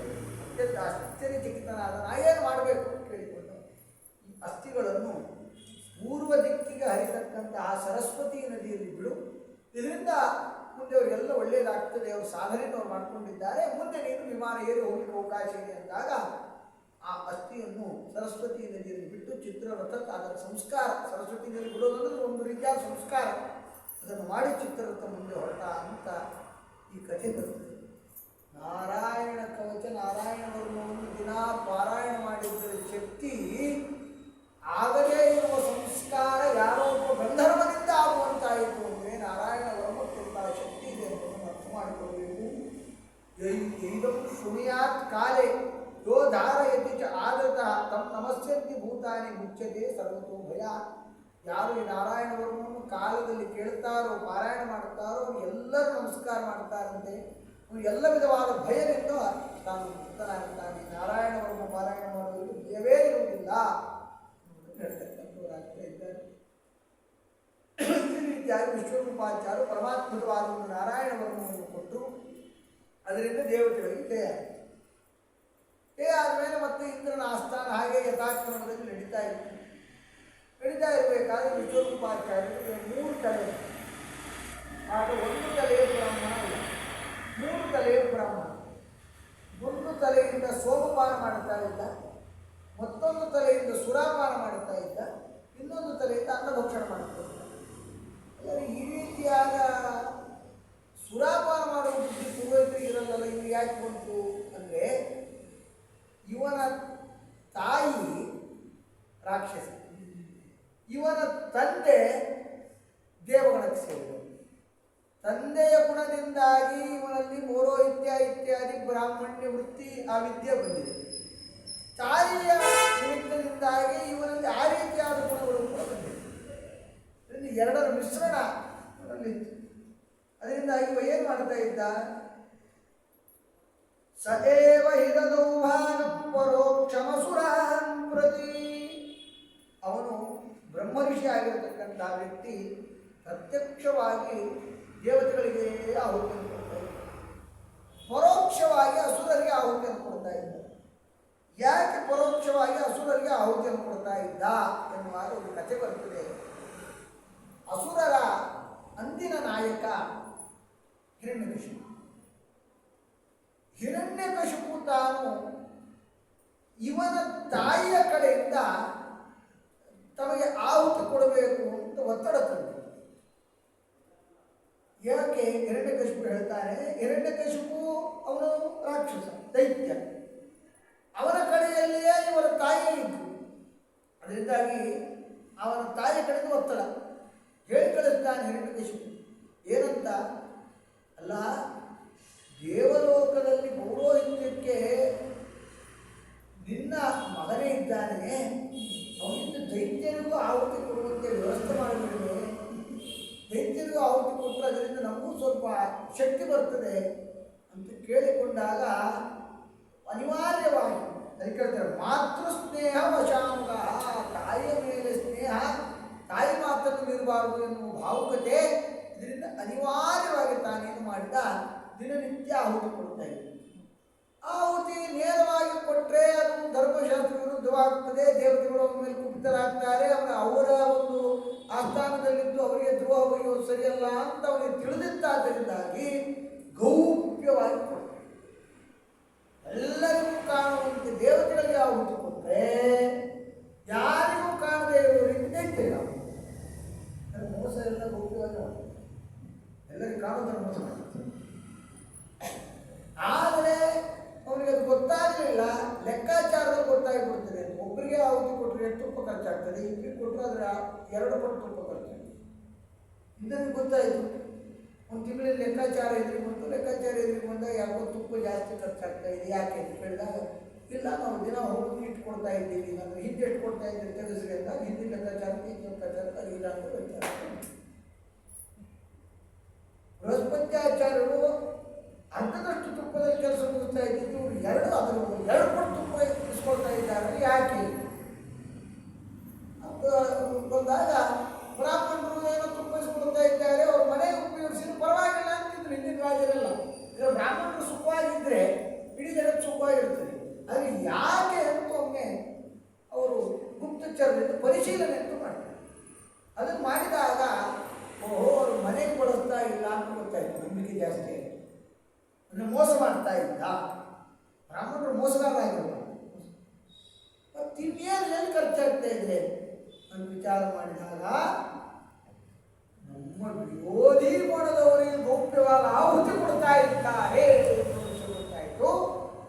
ಗೃಹ ನಿಮಿತ್ತವಾಗಿರತಕ್ಕಂತಹ ಅನ್ಯಾಯ ನಡೀದೇ ಹೋದರೂ ಘೋರ ಅನ್ಯಾಯವೇ ನಡೀತಾ ಇದೆ. ಅಲಕ್ಷ್ಯ ತರಸಾ ಭೀತ ತಚ್ಚೀರ್ಣಮಚ್ಛಿನ ದೃಢ ಭೀತ ಹೆದರಿದ ಒಬ್ಬ ಬ್ರಾಹ್ಮಣ ಅವರಿಗೆ ಆಹುತಿ ಕೊಟ್ಟರೆ ಅವರಾಗಿ ಬ್ರಾಹ್ಮಣರು ಕೊಟ್ಟ ಆಹುತಿಯಿಂದ ಸಬಲರಾಗಿ ಮತ್ತೆ ಯುದ್ಧಕ್ಕೆ ಬಂದ ಕಷ್ಟ, ಇವರಿಂದ ತುಂಬ ಅನರ್ಥವೇ ಇದೆ ನಮಗೆ ಅಂತ ಹೇಳಿ ತಲೆಯನ್ನೇ ಕಡಿದು ರಾಜ್ಯ ಸಂರಕ್ಷಣೆ ಮಾಡಬೇಕಾದ್ರೆ ಯಾರೋ ಒಬ್ಬರಿಂದ ತೊಂದರೆ ಹೊಂದಿದೆ ಅಂದರೆ ಒಬ್ಬರಿಗೋಸ್ಕರ ಇಡೀ ರಾಜ್ಯವನ್ನು ಕಂಟಕಕ್ಕೆ ನಿಲ್ಲಿಸಬಾರದು, ಅವರನ್ನೇ ಸಂಹಾರ ಮಾಡಿದರು. ಅವನು ಯಾರಾದರೂ ಪರವಾಗಿಲ್ಲ, ರಾಜನಿಗೆ ಅಧಿಕಾರ ಇರ್ತದೆ. ಅದನ್ನು ಮನಗಂಡ ಯಾಕೋ ಇವರಿಂದ ಮುಂದೆ ತುಂಬ ಸಮಸ್ಯೆ ಆಗ್ತದೆ ಅಂತ ಹೇಳಿ ತಲೆಯನ್ನೇ ಕಳೆದುಬಿಟ್ಟ. ತಲೆಯನ್ನೇ ಕಳೆದಾಗ ತಾನು ಬ್ರಹ್ಮಹತ್ಯಾ ದೋಷವನ್ನು ಅಂಟಿಸಿಕೊಂಡ. 1 ವರ್ಷಗಳ ಕಾಲ ಬ್ರಹ್ಮಹತ್ಯಾ ದೋಷವನ್ನು ಪರಿಹಾರ ಮಾಡಿಕೊಳ್ಳಲಿಕ್ಕೆ ತಪಸ್ಸು ಮಾಡಿದ. ಸಂವತ್ಸರಾಂತೇದಗಂ ಭೂತಾಂಶಂ ಸಾವಿಶುದ್ಧಯೇ. ಸಂವತ್ಸರದ ಕೊನೆಯಲ್ಲಿ ತಾನು ಶುದ್ಧಿ ಮಾಡಿಕೊಳ್ಳಲಿಕ್ಕೋಸ್ಕರ ಈ ಒಂದು ಬ್ರಹ್ಮಹತ್ಯೆ 4 ಭಾಗವನ್ನಾಗಿ ವಿಂಗಡಣೆ ಮಾಡಿ ಒಬ್ಬೊಬ್ಬರಿಗೆ ಕೊಟ್ಟ. ಅದರಲ್ಲಿ 4ನೇ ಒಂದು ಭಾಗವನ್ನು ಮೊದಲಿಗೆ ಭೂಮಿ ತೆಗೆದುಕೊಂಡು ಆ ಭೂಮಿಗೆ ಕೊಡುವಾಗ ಹೇಳ್ತಾನೆ, ನಿನ್ನೊಂದು ವರ ಕೊಡ್ತೇನೆ. ಏನು, ಯಾರು ಎಷ್ಟೇ ಅಗಲಿ ಸ್ವಾಭಾವಿಕವಾಗಿ ಆ ಒಂದು ತೆಗ್ಗು ಮುಚ್ಚುತ್ತದೆ, ಅಂತಹ ವರ ಕೊಡ್ತೇನೆ. ಅದಕ್ಕೆ ಎಲ್ಲ ಸರ್ಕಾರಗಳು ಕೂಡ ರಸ್ತೆ ಎಷ್ಟೇ ಆದರೂ ಕೂಡ ಸ್ವಾಭಾವಿಕವಾಗಿ ಮುಚ್ಚುತ್ತೆ, ಭೂಮಿಗೆ ವರ ಇದೆ ಅಂತ ಯಾವ ಕೆಲಸ ಮಾಡ್ತಾರೆ. ಅದು ಯಾವುದೇ ಸರ್ಕಾರ ಬರಲಿ, ಈ ಸರ್ಕಾರ ಆ ಸರ್ಕಾರಕ್ಕೆ ಕೇಳ್ತಿರುತ್ತೆ, ಆ ಸರ್ಕಾರ ಈ ಸರ್ಕಾರಕ್ಕೆ ಕೇಳ್ತಿರುತ್ತೆ, ಪ್ರಯಾಣ ಮಾಡುವಾಗ ನಮಗೆ ಮಾತ್ರ ತೆಗ್ಗೇ ಇರ್ತದೆ. ಯಾಕಂದರೆ ಸ್ವಾಭಾವಿಕವಾದ ಮಣ್ಣಿದ್ರೆ ಮುಚ್ಚಿಕೊಳ್ತದ್ರಿ, ಮೇಲೆ ಟೈರ್ ಹಾಕಿದ್ರಿಂದ ಮುಚ್ಚುತ್ತಿಲ್ಲ. ಸ್ವಾಭಾವಿಕವಾದ ಹಿಂದಿನ ರಸ್ತೆಗಳು ಸಹಜವಾಗಿ ಮುಚ್ಚುತ್ತಾ ಇತ್ತು. ಯಾಕಂದರೆ ಭೂಮಿಯೆಲ್ಲ ಹಿಟ್ಟಿದೆ, ನಾವೇ ಒಂದಿಷ್ಟು ವ್ಯಾಪಾರ ಮಾಡಿದ್ದೇವೆ, ಅದಕ್ಕೆ ಭೂಮಿನೂ ಸ್ವಲ್ಪ ಕಾಯ್ತಾ ಇದೆ, ಏನು ಮಾಡಲಿಕ್ಕಾಗಲ್ಲ. ಯಾಕಂದರೆ ನಾವು ಮೇಲೆಲ್ಲ ಸೇರ್ತಿದ್ದೇವಲ್ಲ, ಆ ಸೇರಿಸಿದ್ದಕ್ಕೋಸ್ಕರ ಮುಚ್ಚುವ ಕೂಡ ಸ್ವಲ್ಪ ತಡವಾಗ್ತದೆ. ಅದು ಇಂದ್ರದೇವರು ಕೊಟ್ಟವ. ಆ ವರದೊಂದಿಗೆ ಹೇಳತಕ್ಕಂಥವರಾಗಿದ್ದಾನೆ, ಭೂಮಿ ಸ್ತುರೀಯಂ ಜಗ್ರಾಹ ಖಾತಪೂರವರೇಣವೈ ಈರಣಂ ಬ್ರಹ್ಮಹತ್ಯಾಯ ರೂಪಂ ಭೂಮೌ ಪ್ರದರ್ಶ್ಯತೆ. ಉಷರಂ ಲವಣ, ಅದಕ್ಕೆ ಭೂಮಿಯಲ್ಲಿ ಲವಣ ರೂಪ ಎಂತಕ್ಕಂಥದ್ದು ಕಾಣ್ತದೆ ಅಂತ ಇಲ್ಲಿ ಹೇಳ್ತಕ್ಕಂಥವರಾಗಿದ್ದಾರೆ. ಅಂದರೆ ಒಂದು ಥರದ ದ್ರವ, ಅದು ಲಾವಾರಸ ಆ ಥರ, ಅದು ಬ್ರಹ್ಮಹತ್ಯಾ ರೂಪದಲ್ಲಿ ಭೂಮಿಯಲ್ಲಿ ಇರತಕ್ಕಂಥದ್ದಾಗಿದೆ. ಇನ್ನು 3 ಭಾಗಗಳಿವೆ. 3ರಲ್ಲಿ ಒಂದು ಭಾಗ, ಕೊನೆಯ ಭಾಗ ಏನಿದೆ ಅದನ್ನು ಮರಗಿಡಗಳಿಗೆ ಕೊಡ್ತಕ್ಕಂಥದ್ದು. ಆ ಮರಗಿಡಗಳಿಗೆ ಕೊಡಬೇಕಾದ್ರೆ ಒಂದು ವರ ಕೊಡ್ತಾರೆ. ಏನು, ಎಷ್ಟೇ ಯಾರೇ ಕಡಿದ್ರು ಅದು ಮತ್ತೆ ಬೆಳೆಯುವಂತಾಗಲಿ. ಅದಕ್ಕೆ ಇವತ್ತೆಲ್ಲರೂ ಏನು ಮಾಡ್ತಾರೆ, ಆಮೂಲಾಗ್ರವೇ ಕಡಿದ್ಬಿಡ್ತಾರೆ, ಬೆಳೆಯಲೇಬಾರ್ದು. ಬುಡಕ್ಕೆ ಕಡಿದ್ರು ಅದು ಮತ್ತೆ ಬೆಳೆಯುತ್ತೆ ಕಾಲಾಂತರದಲ್ಲಿ, ಅದರ ಶಕ್ತಿ ಅದಕ್ಕಿದೆ. ಆದರೆ ಮೂಲ ಸಮೇತ ತೆಗೆದುಬಿಟ್ರೆ ಅದರ ಜೀವನೇ ಹೋಯ್ತು, ಅದು ಮತ್ತೆ ಬೆಳೆಯೋದಿಲ್ಲ. ಇಂದ್ರದೇವ ಕೊಟ್ಟವರ. ಅದಕ್ಕೆ ಆ ಮರಗಳು ತಾವು ಹೊರಗೆ ಅಂಟನ್ನು ಬಿಡ್ತಾರೆ. ಅಂಟು ಅದು ಅದರಲ್ಲಿ ಬ್ರಹ್ಮಹತ್ಯೆ ಇರುತ್ತೆ. ಅದಕ್ಕೋಸ್ಕರ ಅದನ್ನು ಯಾರು ತಿನ್ನಬಾರ್ದು ಅಂತ ಇರ್ತಾರೆ. ಅಂಟನ್ನು ಯಾರು ತಿನ್ನಬಾರ್ದು, ಅಂಟಿನಲ್ಲಿ ಬ್ರಹ್ಮಹತ್ಯೆ ಇರುತ್ತೆ. ಕೆಲವೊಂದನ್ನು ಮಾತ್ರ ತೆಗೆದುಕೊಳ್ತಾರೆ, ಎಲ್ಲ ತೆಗೆದುಕೊಳ್ಳೋದಿಲ್ಲ. ಇಂಗಲ್ಲೂ ಕೂಡ ಬಿಳಿ ಇಂಗನ್ನು ತೆಗೆದುಕೊಳ್ಬೇಕು, ಬೇರೆ ಇಂಗನ್ನು ತೆಗೆದುಕೊಳ್ಬಾರ್ದು ಅಂತೆಲ್ಲ ನಿಯಮ ಇದೆ. ಇಂಗು ಕೂಡ ಅದೇ ರೀತಿಯಾಗಿ ಬರ್ತಕ್ಕಂಥದ್ದು. ಆ ಅಂಟಿನಲ್ಲಿ ಬ್ರಹ್ಮಹತ್ಯೆ ಆಗ್ತಿರ್ತಕ್ಕಂಥದ್ದು. ಇನ್ನ 2 ಭಾಗಗಳಿದ್ದು ಅದರಲ್ಲಿ ಒಂದು ಭಾಗವನ್ನು ಸ್ತ್ರೀಯರಿಗೆ ಕೊಡ್ತಕ್ಕಂಥದ್ದಾಗಿದೆ. ಸ್ತ್ರೀಯರಿಗೆ ಕೊಟ್ಟು ಒಂದು ವರವನ್ನು ಕೊಡ್ತಾ ಇದ್ದಾನೆ. ಋತುಕಾಲದಲ್ಲಿ 3 ದಿನ ಅವರಲ್ಲಿ ಬ್ರಹ್ಮಹತ್ಯೆ ಇರುತ್ತದೆ, ತದ್ರೂಪದಲ್ಲಿ ಅವರಲ್ಲಿ ವಿಸರ್ಜನೆ ಆಗುತ್ತದೆ. ಆ 3 ದಿನ ಅವರು ಯಾವುದನ್ನು ಮುಟ್ಟಿಕೊಳ್ಳದೆ ಇರಬೇಕು. ಅದು ಮುಟ್ಟಿಕೊಂಡ್ರೆ ಆಗುತ್ತೆ ಋಷಿಪಂಚಮಿ ಕಥೆಯಲ್ಲೆಲ್ಲ ನೀವೆಲ್ಲ ಪ್ರತಿ ವರ್ಷ ಕೇಳಿದ್ದೀರಿ. ಇಲ್ಲಿ ಬ್ರಹ್ಮಹತ್ಯೆ ಆದರೆ ಒಂದು ವರವನ್ನು ಕೊಟ್ಟಿದ್ದಾನೆ. ಪುರುಷ ಹೊರ ಹೋಗಿ ಕೆಲಸ ಮಾಡಿ ಮನೆಗೆ ಬಂದುಬಿಟ್ಟು ಸುಸ್ತಾಗ್ತಾನೆ, ದೊಡ್ಡ ಗುಡ್ಡ ಕಡ್ದು ಹಾಗೆ ಮಾಡ್ತಾನೆ. ಸ್ತ್ರೀಯರಲ್ಲಿ ಗರ್ಭವತಿಯರಾದ ಮೇಲೂ ಕೂಡ ಮನೆಯ ಎಲ್ಲ ಕೆಲಸಗಳನ್ನು ಮಾಡುವ ಇದು ಲವಲವಿಕೆ ಇಂದ್ರದೇವ ಕೊಟ್ಟವರ. ಯಾವಾಗಲೂ ಲವಲವಿಕೆಯಲ್ಲಿ ಇರ್ತಾರೆ. ಕಲಿಯುವ ಪ್ರಭಾವ ಸ್ವಲ್ಪ ಕಡಿಮೆ ಆಗ್ತದೆ, ಇಂದ್ರದೇವರು ಕೂಡ ಸ್ವಲ್ಪ ಕಡಿಮೆ ಆಗ್ತಿರ್ತಾರೆ. ಇವತ್ತಿನ ಕಾಲದಲ್ಲಿ ಅದೆಲ್ಲ ಆ ಹಂತದಲ್ಲಿ ನಿರೀಕ್ಷೆ ಮಾಡಲಿಕ್ಕಾಗುವುದಿಲ್ಲ. ಆದರೆ ಅವರವನ್ನು ಕೊಟ್ಟಿದ್ದಾನೆ. ಹೀಗೆ ಅದು ಒಂದು ಭಾಗ. ಇನ್ನೊಂದು ಭಾಗ ನೀರಿಗೆ ಕೊಟ್ಟಿರ್ತಕ್ಕಂಥದ್ದು. ನೀರು ವಿಶೇಷವಾಗಿ ದ್ರವ್ಯ ಭೂಯೋವರೇಣ ವಸ್ತುರೀಯಂ ಚಲ ಜಗೃ ಜಲಂ ತಾಸು ಬುದ್ಬುದಫೇನಾಭ್ಯಾಂ ದೃಷ್ಟಂ ತದ್ಹರಿಕಿಲ್ವಿಷಂ. ಗುರುಗೆ ಬರುತ್ತೆ. ಆ ಗುರುವಿನ ರೂಪದಲ್ಲಿ ಕಲಿಯುತ್ತಾನೆ. ನಿತ್ಯ ತೃಪ್ತಿ, ನೀರು ಕುಡಿತಕ್ಕ ತೃಪ್ತಿ ಆಗುತ್ತೆ ಅಂತಕ್ಕಂಥ ವರವನ್ನು ಕೂಡ ಅಲ್ಲಿ ಕೊಡತಕ್ಕಂಥವರಾಗಿದ್ದಾರೆ. ಆದ ಮೇಲೆ ತಾನು ಬ್ರಹ್ಮಹತ್ಯೆಯನ್ನು ಕಳೆದುಕೊಂಡು ಮತ್ತೆ ಇಂದ್ರದೇವರು ತನ್ನ ಆಸ್ಥಾನಕ್ಕೆ ಬಂದರು. ಅಷ್ಟೊತ್ತಿಗಾವಾಗಲೇ ತ್ವಷ್ಟೃವಿಗೆ ನನ್ನ ಮಗನನ್ನು ಕೊಂದವ ಇಂದ್ರ ಅಂತ ಸಿಟ್ಟು ಬಂದಿದ್ದರಿಂದಾಗಿ ತ್ವಷ್ಟೃ ತಾನು ಯಜ್ಞ ಮಾಡಿದ. ಯಜ್ಞದಲ್ಲಿ ಶಾಲಿಂದ್ರ ಶತ್ರೋರ್ವರ್ಧಸ್ವ ಅಂತ ಆಹುತಿ ಕೊಟ್ಟಾಗ ಇಂದ್ರನನ್ನು ಕೊಲ್ಲುವ ಮಗ ಹುಟ್ಟಬೇಕಿತ್ತು. ಇಂದ್ರನಿಂದ ಮರಣವನ್ನಪ್ಪುವ ಮಗ ಹುಟ್ಟಿತ್ತು. ಯಾಕೆಂದರೆ ಅವನು ಆಹುತಿ ಕೊಡಬೇಕಾದ್ರೆ ಶಾಲಿಂದ್ರ ಶತ್ರೋರ್ವರ್ಧಸ್ವ ಅಂತಲೇ ವೇದಮಂತ್ರ ಇರಬಹುದು. ಆದರೆ ಕಾಮ್ಯ ಇದ್ದಾಗ ಕೆಲವೊಂದು ಕಡೆ ಉದಾತ್ತ ಅನುದಾತ್ತಗಳನ್ನು ವ್ಯತ್ಯಾಸ ಮಾಡಬೇಕು. ವ್ಯತ್ಯಾಸ ಮಾಡಿದಾಗ ತಮಗಿಷ್ಟವಾದ ಫಲ ದೊರೆಯುತ್ತದೆ. ಸ್ವಾಭಾವಿಕವಾಗಿ ಫಲ ದೊರೆಯಬೇಕು ಅಂದರೆ ವೇದ ಸರಿಯಾಗಿ ಹೇಳಬೇಕು ಅಂತಾಯಿತು. ವೇದವನ್ನು ಸ್ವಾಭಾವಿಕವಾಗಿ ವ್ಯತ್ಯಾಸ ಮಾಡಿದರೆ ಅಸಂಬದ್ಧವಾದ ಫಲ ದೊರೆಯುತ್ತದೆ. ಏನೋ ಅವನಿಗೆ ಬೇಕಾದ ಫಲ ಅದು ವೇದ ಮಂತ್ರದಲ್ಲಿ ವ್ಯತ್ಯಾಸ ಆಗಬೇಕಿತ್ತು ಅಂತಾದರೆ ಮಾತ್ರ ವ್ಯತ್ಯಾಸ ಮಾಡಬೇಕೇ ಹೊರತು ಸುಮ್ಮನೆ ವ್ಯತ್ಯಾಸ ಮಾಡಬಾರ್ದು. ಇವರು ವ್ಯತ್ಯಾಸವೇ ಮಾಡಲಿಕ್ಕೆ ಹೋಗಲಿಲ್ಲ. ಆದ ಕಾರಣ ಇಂದ್ರನನ್ನು ಕೊಲ್ಲುವಂತಹ ಮಗ ಹುಟ್ಟಬೇಕಿತ್ತು. ಆದರೆ ಇಂದ್ರನಿಂದ ಕೊಲ್ಲಲ್ಪಡುವ ಮಗ ಹುಟ್ಟಿದ. ಆದರೆ ಅವನು ಪರಾಕ್ರಮಿಯಾಗಿದ್ದ. ಇಡೀ ಜಗತ್ತನ್ನೇ ನುಂಗುವಂತಹ ಶಕ್ತಿ ಇತ್ತು. ಅಂತಹ ಶಕ್ತಿ ಉಳ್ಳಂತಹ ಮಗ ಹುಟ್ಟಿದ. ಎಲ್ಲ ಕಡೆಗೂ ಕೂಡ ಯುದ್ಧ ಮಾಡುತ್ತಾ ಬರ್ತಕ್ಕಂಥವನಾಗಿದ್ದಾನೆ. ವಿಶೇಷವಾಗಿ ಆ ದೇವತೆಗಳಿಗೆ ದಾನವರಿಗೆ ಪರಮದಾನವಾಗಿರ್ತಕ್ಕಂಥ ಯುದ್ಧ ನಡೀತು. ಎಲ್ಲ ದೇವತೆಗಳು ಕೂಡ ಆ ವೃತ್ರಾಸುರನ ಮೇಲೆ ಬೇರೆ ಬೇರೆದ್ದಾಗಿರ್ತಕ್ಕಂತಹ ಆಯುಧಗಳನ್ನೆಲ್ಲ ಪ್ರಯೋಗ ಮಾಡಿದ್ರು. ಎಲ್ಲ ಇದನ್ನು ನುಂಗಿಬಿಟ್ಟ. ಇಡೀ ಜಗತ್ತನ್ನೇ ನುಂಗುವಂತಹ ಶಕ್ತಿ ಅವನಿಗಿತ್ತು. ಅದಕ್ಕೋಸ್ಕರ ದೇವತೆಗಳೆಲ್ಲರೂ ಕೂಡ ವಿಷಣ್ಣ ಚಿತ್ತರಾಗಿ ನೇರವಾಗಿ ಹೋಗಿ ಪರಮಾತ್ಮನನ್ನು ಆರಾಧನೆ ಮಾಡ್ತಾರೆ. ಸ್ವಾಮಿ ನೀನೇ ಗತಿ, ನಮಗೆ ನೀನೇ ರಕ್ಷಕ, ನಿನ್ನ ಬಿಟ್ಟರೆ ಬೇರೆ ಯಾರೂ ರಕ್ಷಕರಿಲ್ಲ. ಆದ್ದರಿಂದ ನೀನು ನಮಗೆ ಅನುಗ್ರಹ ಮಾಡಬೇಕು ಅಂತ ಎಲ್ಲ ದೇವತೆಗಳು ಹೋಗಿ ಪರಮಾತ್ಮನನ್ನು ಪ್ರಾರ್ಥನೆ ಮಾಡಿದಾಗ ಪರಮಾತ್ಮ ತಾನು ವಿಶೇಷವಾಗಿ ಒಂದು ರೂಪದಿಂದ ಬರ್ತಕ್ಕಂಥವನಾಗಿದ್ದಾನೆ. ಆತ್ಮತುಲ್ಯೈ ಷೋಡಶಭಿ ವಿನಾ ಶ್ರೀವತ್ಸಕೌಸ್ತುಭೌ ಪರ್ಯುಪಾಸಿತ ಮುನ್ನಿದ್ರ ಶರದಂಬು ಋಹೇಕ್ಷಣಂ. ಆತ್ಮತುಲ್ಯೈ ಷೋಡಶಭಿ, ತನಗೆ ಸಮಾನರಾಗಿರತಕ್ಕಂತಹ 16 ಜನರಿಂದ ಕೂಡಿಕೊಂಡು ತಾನು ಪ್ರತ್ಯಕ್ಷನಾದ. ಆದರೆ ತನ್ನಲ್ಲಿ ಶ್ರೀವತ್ಸ ಕೌಸ್ತುಭಮಣಿ ಎಲ್ಲ ಇದೆ. ನನಗೆ ಸಮಾನರಾದವರು ಬೇರೆ 16 ಜನ ಬಂದಿದ್ದಾರಲ್ಲ, ಅವರಲ್ಲಿ ಶ್ರೀವತ್ಸ ಇಲ್ಲ, ಕೌಸ್ತುಭಮಣಿ ಇಲ್ಲ. ಎರಡು ವ್ಯತ್ಯಾಸ. ನನ್ನಲ್ಲಿ ಶ್ರೀವತ್ಸ ಕೌಸ್ತುಭ ಮಣಿ ಇದೆ, ಅವರಲ್ಲಿ ಶ್ರೀವತ್ಸ ಕೌಸ್ತುಭ ಮಣಿ ಇದೆ. ಇಂತಹ ಅವರು ಬರತಕ್ಕಂಥವರಾಗಿದ್ದಾರೆ. ಕಮಲದಂತಹ ಕಣ್ಣುಳ್ಳವನಾದ ಪರಮಾತ್ಮ ಇಂತಹ 16 ಜನರಿಂದ ಕೂಡಿಕೊಂಡು ತಾನು ಪ್ರತ್ಯಕ್ಷನಾದ. ನಮಗೆ ಪ್ರಶ್ನೆ ಬರುವುದು, ಯಾರೇ 16 ಜನ? ಈ 16 ಜನರಲ್ಲಿ ಶ್ರೀವತ್ಸ ಕೌಸ್ತುಭ ಇಲ್ಲ ಅಂತಂದ್ರೆ ಇವು ಪರಮಾತ್ಮನ ಪರಿವಾರದವರು. ಪರಿವಾರದವರು ಅಂದರೆ ಅವರ ಹೆಸರೇ ಏನು ಅಂತೆಲ್ಲ ಪ್ರಶ್ನೆ ಬರ್ತದೆ. ಇದಕ್ಕೆ ಎಲ್ಲಿ ನೋಡಿದ್ರು ನಾವು ಉತ್ತರಿಸಿಕೊಳ್ಳಿ. ಇಂತಹ ಕಡೆಗಳಲ್ಲಿ ನಾವು ಶ್ರೀಮದಾಚಾರ್ಯರ ವಿಶೇಷವಾದ ಕೊಡುಗೆಯನ್ನು ನಾವು ಸ್ಮರಣೆ ಮಾಡಿಕೊಳ್ಳಬೇಕು.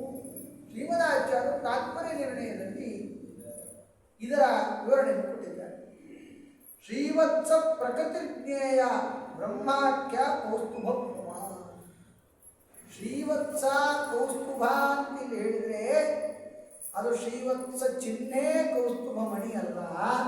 ಶ್ರೀವತ್ಸ ಅಂದರೆ ಲಕ್ಷ್ಮೀದೇವಿ, ಕೌಸ್ತುಭ ಅಂದರೆ ಬ್ರಹ್ಮದೇವರು. ಅದರಿಂದಾಗಿ ಆತ್ಮತುಲ್ಯ ಷೋಡಶಭಿ ವಿನಾ ಶ್ರೀವತ್ಸ ಕೌಸ್ತುಭವು ಅಂದರೆ ಶ್ರೀವತ್ಸ ಕೌಸ್ತುಭವನ್ನು ಬಿಟ್ಟು ಅಂದರೆ ಅವರಿಗಿಂತ ಹೆಚ್ಚಿನವರು, ಅವರನ್ನು ಬಿಟ್ಟು ಪರಮಾತ್ಮನಿಗೆ ಸಮಾನರಾದವರು ಅಂದೇನರ್ಥ. ಇವರಿಬ್ಬರಿಗಿಂತ ಉತ್ತಮರಾದ ಪರಮಾತ್ಮನಿಗೆ ಸಮಾನರಾದ 16 ಮಂದಿ ಅಂತ. ಅಲ್ಲರಿ ಆತ್ಮತುಲ್ಯ ಅಂತ ಹೇಳಿದ್ದಾರೆ. ಹೌದ್ರಿ, ಪರಮಾತ್ಮನಿಗೆ ಸಮಾನರಾದವರು ಪರಮಾತ್ಮನೇ ಆಗ್ಲಿಕ್ಕೆ ಸಾಧ್ಯ? ಗಗನಾಕಾರ ಆಕಾಶಕ್ಕೆ ಸಮಾನವಾದ ಇನ್ನೊಂದು ಯಾವ್ದಾದ್ರು ತೋರಿಸ್ಬೇಕಂದ್ರೆ ಆಕಾಶನೇ ತೋರಿಸ್ಬೇಕು. ಸಮುದ್ರಕ್ಕೆ ಇನ್ನೊಂದು ಸಮಾನವಾದ ತೋರಿಸ್ಬೇಕಂದ್ರೆ ಸಮುದ್ರವನ್ನೇ ತೋರಿಸ್ಬೇಕು. ಅಷ್ಟೇಕೆ ಮುದ್ದುದಲ್ಲಿ ವೇದವ್ಯಾಸ ದೇವರು ವರ್ಣನೆ ಮಾಡುತ್ತಾ, ವೇದವ್ಯಾಸ ದೇವರ ಅಂಗಾಂಗಗಳಲ್ಲಿ ಒಂದು ಕಾಲಿಗೆ ಇನ್ನೊಂದು ಕಾಲು ಸಮಾನ, ಒಂದು ಕೈ ಇನ್ನೊಂದು ಕೈ, ಅವತ್ತಿನ ಬೇರೆ ಇನ್ನೊಂದು ದೃಷ್ಟಾಂತ ಕೊಡ್ಲಿಕ್ಕೆ ಬರುವುದಿಲ್ಲ. ಹಾಗೆ ಇಲ್ಲಿಯೂ ಕೂಡ ಆತ್ಮತುಲ್ಯ ಎಂದು ಪರಮಾತ್ಮನಿಗೆ ಸಮಾನರಾದ 16 ಜನ ಅಂದರೆ ಅವರು 16 ಜನರು ಪರಮಾತ್ಮನದ್ದೇ ಒಂದು ರೂಪ ಇರಬೇಕೆ ಹೊರತು ಬೇರೆಯವರಾಗಲಿಕ್ಕೆ ಸಾಧ್ಯ ಇಲ್ಲ. ಹಾಗಾದ್ರೆ ಅವರಲ್ಲಿ ಶ್ರೀವತ್ಸ ಕೌಸ್ತುಭ ಮಣಿ ಇಲ್ಲ ಅಂದ್ರೆ ಅದಕ್ಕೆ ಹಾಗರ್ಥ ಇಲ್ಲ. ಶ್ರೀವತ್ಸ ಅಂದ್ರೆ ಲಕ್ಷ್ಮೀದೇವಿ, ಕೌಸ್ತುಭ ಅಂದ್ರೆ ಬ್ರಹ್ಮದೇವರು. ಯಾಕಂದ್ರೆ ಶ್ರೀವತ್ಸ ಎನ್ನುವ ಚಿಹ್ನೆಗೆ ಲಕ್ಷ್ಮೀದೇವಿ ಅಭಿಮಾನಿ, ಕೌಸ್ತುಭ ಎನ್ನುವ ಮಣಿಗೆ ಬ್ರಹ್ಮದೇವರ ಅಭಿಮಾನಿಗಳು. ಶ್ರೀವತ್ಸ ಕೌಸ್ತುಭಕ್ಕಿಂತ ಮೀರಿದ ಅವರಿಗಿಂತ ಉತ್ತಮರಾದ 16 ಜನ ಅಂದರೆ 16 ಜನ ಪರಮಾತ್ಮರೇ. ಯಾವ ರೂಪ ಅದು ಅಂದರೆ ಕೇಶವಾದಿ ಶುಕ್ಲ ಪಕ್ಷದಲ್ಲಿ ಪ್ರತಿಯೊಬ್ಬರು ಆರಾಧನೆ ಮಾಡಬೇಕಾದ ಪರಮಾತ್ಮನ 12 ರೂಪಗಳು. ಕೇಶವ, ನಾರಾಯಣ, ಮಾಧವ, ಗೋವಿಂದ, ವಿಷ್ಣು, ಮಧುಸೂದನ, ತ್ರಿವಿಕ್ರಮ, ವಾಮನ, ಶ್ರೀಧರ, ನಟಿ, ಕೇಟ, ಪದ್ಮನಾಭ, ದಾಮೋದರ ಅಂತ ಈ 12 ರೂಪಗಳು. 4 ವಾಸುದೇವ, ಸಂಕೃಷ್ಣ, ಒಟ್ಟು ಈ 16 ರೂಪಗಳನ್ನು ಧರಿಸಿ ಸ್ವಯಂ ತಾನು ಒಂದು ರೂಪದಿಂದ ಮಧ್ಯದಲ್ಲಿ ಒಂದು 17 ರೂಪವನ್ನು ಧರಿಸಿಕೊಂಡು ದೇವತೆಗಳ ಮೇಲೆ ದೇವತೆಗಳು ಪ್ರಾರ್ಥನೆ ಮಾಡಿ ಅವರನ್ನು ಉದ್ಧಾರ ಮಾಡಬೇಕು ಅಂತ 17 ರೂಪ ತಾಳಿ ಬಂದ ಅಂದರೆ ದೇವತೆಗಳ ಮೇಲೆ ಎಂಥ ಪ್ರೀತಿ, ಎಂತಹ ವಾತ್ಸಲ್ಯ ಅನ್ನೋದನ್ನು ಅರ್ಥ ಮಾಡಿಕೊಳ್ಳಬೇಕು. ಆಗ ದೇವತೆಗಳೆಲ್ಲರೂ ಕೂಡ ಪರಮಾತ್ಮನನ್ನು ಸ್ತೋತ್ರ ಮಾಡಿಕೊಂಡು ಗದ್ಯ ಪದ್ಯಗಳಿಂದ ಸ್ತೋತ್ರ ಮಾಡ್ತಾರೆ. ಮೊದಲು ಪದ್ಯದಿಂದ ಸ್ತೋತ್ರ ಮಾಡ್ತಾರೆ, ತೃಪ್ತಿ ಆಗೋದಿಲ್ಲ. ಯಾಕಂದರೆ ಪದ್ಯ ಅಂತ ಆದರೆ ಯಾವ ಛಂದಸ್ಸನ್ನು ಹೇಳ್ತೇವೋ ಅದಕ್ಕಷ್ಟೇ ಅಕ್ಷರಗಳು ಸೀಮಿತ. ಗದ್ಯ ಅಂದರೆ ಎಷ್ಟೊತ್ತು ಬೇಕಾದ್ರೂ ಹೇಳ್ಬೋದು, ಅದಕ್ಕೆ ಇಷ್ಟೇ ಪರಿಮಿತಿ ಇಲ್ಲ. ಇದು ಪರಮಾತ್ಮನ ಗುಣಗಳನ್ನು ಪದ್ಯ ರೂಪದಿಂದ ಹೇಳಿದಾಗ ತೃಪ್ತಿ ಆಗದೇ ಇರತಕ್ಕಂತಹ, ತೃಪ್ತರಾಗದೇ ಇರುವ ದೇವತೆಗಳು ಪದ್ಯ ರೂಪದಲ್ಲಿ ಸ್ತೋತ್ರ ಮಾಡಿದರು. ಸ್ತೋತ್ರ ಮಾಡಿದಾಗ ಪರಮಾತ್ಮ ಪ್ರಸನ್ನನಾಗಿ ಪರಮಾತ್ಮ ಹೇಳ್ತಾನೆ, ಅಲ್ಲ ನಿಮ್ಮ ಅಭಿಪ್ರಾಯವನ್ನು ನಾನು ತಿಳಿದಿದ್ದೇನೆ. ಪ್ರೀತೋಹಂ ವಸ್ತುರತ್ರೇಷ್ಠ, ನಾನು ಪ್ರೀತನಾಗಿದ್ದೇನೆ, ನೀವೇನು ಆಲೋಚನೆ ಮಾಡತಕ್ಕಂಥದ್ದು ಬೇಡ. ಭಗವನ್ ಯಾತ ಭದ್ರಂಬೋ ದದ್ಯಂಚಂ ಋಷಿ ಸಪ್ತಂ ದದ್ಯಂಚ ಋಷಿಗಳು ಅರ್ಥಾತ್ ದದೀಚ ಋಷಿಗಳು, ಅತ್ಯಂತ ಉತ್ತಮರಾಗಿರ್ತಕ್ಕಂತಹ ದದೀಚ ಋಷಿಗಳನ್ನು ನೀವು ಹೋಗಿ ಪ್ರಾರ್ಥನೆ ಮಾಡಿ, ನಾನು ನಿಮ್ಮ ಮೇಲೆ ಪ್ರೀತನಾಗಿದ್ದೇನೆ. ಎಲೆ ಇಂದ್ರ, ನೀನು ಹೋಗಿ ಪ್ರಾರ್ಥನೆ ಮಾಡು. ವಿದ್ಯಾ ವ್ರತ ತಪಸ್ಸಾರ ಗಾತ್ರಂ ಯಾಚನ ಆಚರಂ. ವಿದ್ಯಾ ವ್ರತ ತಪಸ್ಸು ಇವುಗಳ ಎಲ್ಲದರ ಸಾರರೂಪವಾಗಿರತಕ್ಕಂತಹ ದದೀಚ ಋಷಿಗಳ ಶರೀರವನ್ನು ಯಾಚನೆ ಮಾಡಿ, ಆ ಶರೀರದಿಂದ ಅಸ್ಥಿಗಳಿಂದ ನೀವು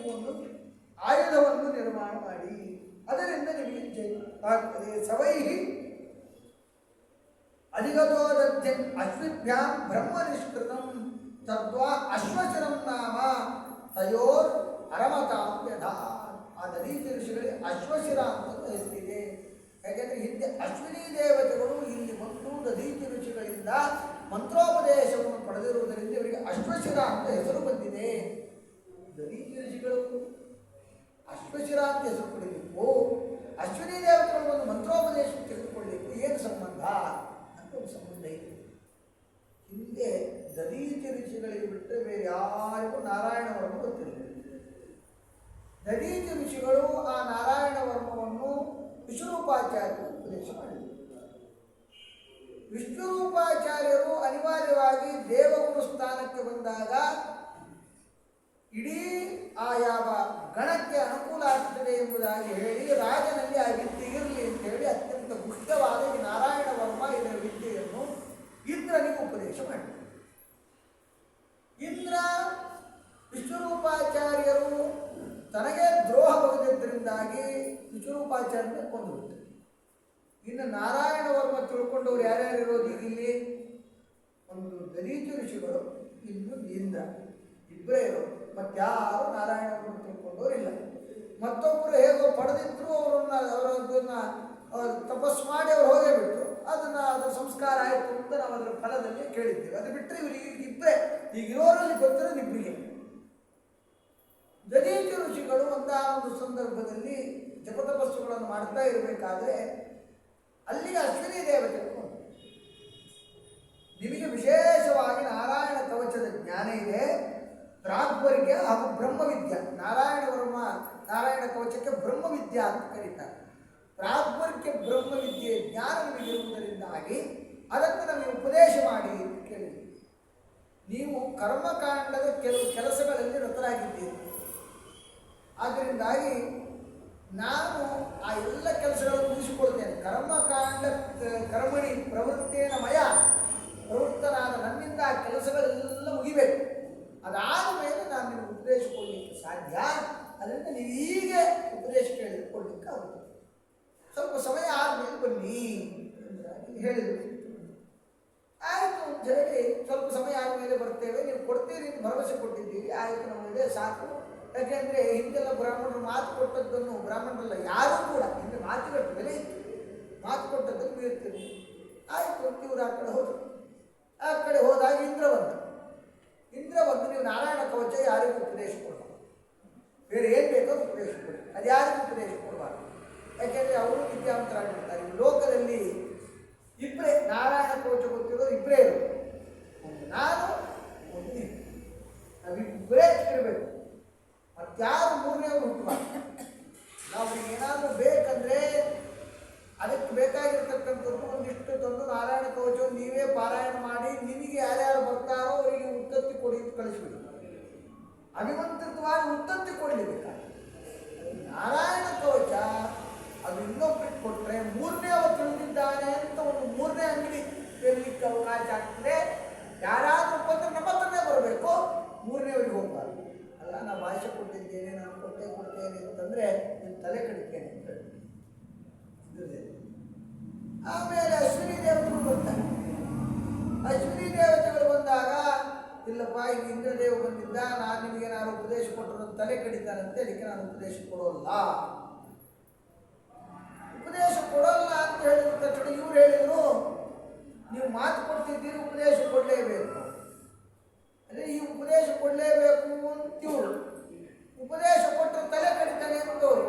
ಅದಕ್ಕೆ ಇವ್ರು ಹೇಳಿದ್ರು, ನಮಗೆ ಉಪದೇಶ ಕೊಡದೆ ಹೋದ್ರೆ ನಾವು ತಲೆ ಕಡಿತೇವೆ. ಹಾಗಾದರೆ ಪಚೀತಿ ಆಯ್ತಾರಪ್ಪ, ಕೊಟ್ಟರು ತಲೆ ಕಡಿತಾರೆ, ಕೊಡದೆ ಹೋದ್ರೆ ತಲೆ ಕಡಿತಾರೆ, ಏನು ಮಾಡಬೇಕು ಅಂತ ಚಿಂತಾಕ್ರಾಂತರಾದಂತೆ. ಆವಾಗ ಅಶ್ವಿನಿ ದೇವತೆಗಳು ಹೇಳ್ತಾರೆ, ನಾವು ದೇವರ ಹತ್ರ ವೈದ್ಯರು, ನಾವು ತಲೆ ಕಡಿದ್ರೆ ಕೂಡಿಸ್ಬೋದು, ಅವ ತಲೆ ಕಡಿದ್ರೆ ಕೂಡಿಸ್ಲಿಕ್ಕೆ ಬರಲ್ಲ. ಅದಕ್ಕೆ ನಾವೀಗ ಒಂದು ಉಪಾಯ ಮಾಡ್ತೇವೆ, ಈಗಲೇ ತಲೆ ಕಡಿದು ಬಿಡ್ತೇವೆ. ತಲೆ ಕಡಿದು ಇಲ್ಲೇ ಪಕ್ಕದಲ್ಲಿ ಕುದುರೆ ಇದೆ, ನಿಮ್ಮ ತಲೆಗೆ ಕುದುರೆ ಕೂಡಿಸ್ತೇವೆ, ಕುದುರೆ ತಲೆ ನಿಮಗೆ ಕೂಡಿಸ್ತೇವೆ. ನೀವು ಕುದುರೆ ತಲೆ ಇಟ್ಟುಕೊಂಡು ನಾರಾಯಣ ಕವಚ ಉಪದೇಶ ಕೊಡಿ.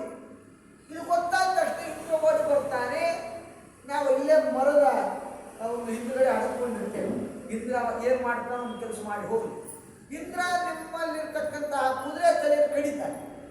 ಆ ಕುದುರೆ ತಲೆಯನ್ನು ಕುದುರೆ ಗಂಟಿಸಿ ಅಲ್ಲಿಂದ ಕಡ್ದ ತಲೆ ನಿಮ್ಮ ತಲೆ ನಿಮಗಿಟ್ಟು ನಾವು ಹೋಗ್ತೀವಿ, ಆದ ಕಾರಣ ಏನು ತೊಂದರೆ ಇಲ್ಲ ಅಂತ ಈ ರೀತಿಯಾಗಿ ಅವರು ಹೇಳಿದಾಗ ಹಾಗೆ ಆಯಿತು. ಆ ಕಾರಣದಿಂದಾಗಿ ಇವರಿಗೆ ವಿಶೇಷವಾಗಿ ಅಶ್ವಶಿರ ಅಂತ ಹೆಸರು. ಕೆಲ ಸಮಯ ಕುದುರೆ ತಲೆ ಉಳ್ಳವರಾಗಿದ್ದರು. ಈ ಕಥೆಯನ್ನು ವಿಶೇಷವಾಗಿ ವಿಜಯಧ್ವಜ ವ್ಯಾಖ್ಯಾನವನ್ನು ವಿಶೇಷವಾಗಿ ವಿವರಣೆ ಕೊಟ್ಟಿದ್ದಾರೆ. ಭಾಗವತದಲ್ಲಿ ಕೇವಲ ಅಶ್ವಶಿರಂ ನಾಮ ತಯೋ ಅರ್ಮತ ಅಂತ ಬರುತ್ತದೆ. ಆದರೆ ವ್ಯಾಖ್ಯಾನದಲ್ಲಿ ವಿಜಯಧ್ವಜ ವಿವರಿಸಿದ್ದಾರೆ. ಆದಿ ನಾರಾಯಣ ಕವಚವನ್ನು ಉಪದೇಶ ಪಡೆದಿರ್ತಕ್ಕಂಥವರು ದದೀಚಿ ಋಷಿಗಳು. ಅಂತಹ ದದೀಚಿ ಋಷಿಗಳನ್ನು ಹೋಗಿ ನೀವು ಪ್ರಾರ್ಥನೆ ಮಾಡಿದಾಗ ಅವರು ತಮ್ಮ ಶರೀರವನ್ನೇ ಕೊಡ್ತಾರೆ. ಕೊಟ್ಟಾಗ ಅದರಿಂದ ನೀವು ನಿಮ್ಮ ಕಾರ್ಯ ಸಾಧನೆ ಮಾಡಿಕೊಳ್ಳಿ ಎಂಬುದಾಗಿ ಹೇಳಿದಾಗ ಅಂತಹ 17 ರೂಪದಿಂದ ಬಂದಿರತಕ್ಕಂತಹ ಪರಮಾತ್ಮ ಅನುಗ್ರಹಕ್ಕೆ ಪಾತ್ರರಾಗಿ ದದೀಚಿ ಋಷಿಗಳ ಬಳಿ ಪ್ರಾರ್ಥನೆ ಮಾಡಲಿಕ್ಕೆ ಅನ್ನಪ್ತರಾದರು ದೇವತೆಗಳು ಎಂಬುದಕ್ಕೆ ಇವತ್ತಿನ ಕಥಾಭಾಗವನ್ನು ಮುಗಿಸಿಕೊಳ್ಳೋಣ. ನಾಳೆ ಅವರೆಲ್ಲ ಬಂದು ದದೀಚಿ ಋಷಿಗಳನ್ನು ಕೇಳಿಕೊಳ್ತಾರೆ. ಕೇಳಿಕೊಂಡಾಗ ದದೀಚಿ ಋಷಿಗಳು ಏನು ಹೇಳ್ತಾರೆ, ಅವರು ಮೊದಲಿಗೆ ಕೊಟ್ಟರೋ ಅಥವಾ ಅವರು ಕೆಲವು ಮಾತುಗಳನ್ನು ಆಡಿಕೊಟ್ರೋ, ಇದಾದ ಮೇಲೆ ಮುಂದಿನ ಕಥಾಭಾಗ ಏನಾಯಿತು ಎಂಬಿದ್ದ ಎಲ್ಲ ವಿಷಯಗಳನ್ನು ಕೂಡ ನಾಳೆ ಪ್ರವಚನವನ್ನು ಮಾಡಿಸಿಕೊಂಡು